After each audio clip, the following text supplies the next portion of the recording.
Hello everyone, welcome to the channel. In today's video, we will see how we can manage our Bitrix24 profile into Bitrix24. So, and by the end, you will have all the insights you need. So, grab your seat and let's get started.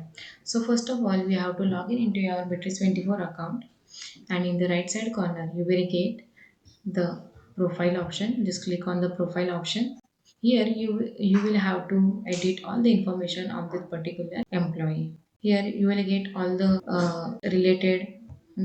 related fields.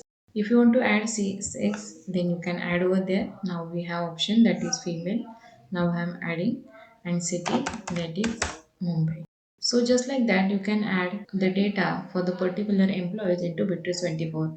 For the identification, you can use this tool efficiently. So that's all for today. I hope you found this tutorial helpful.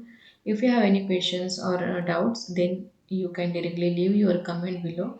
And don't forget to like, subscribe, and subscribe the channel. See you in the next video. Thank you.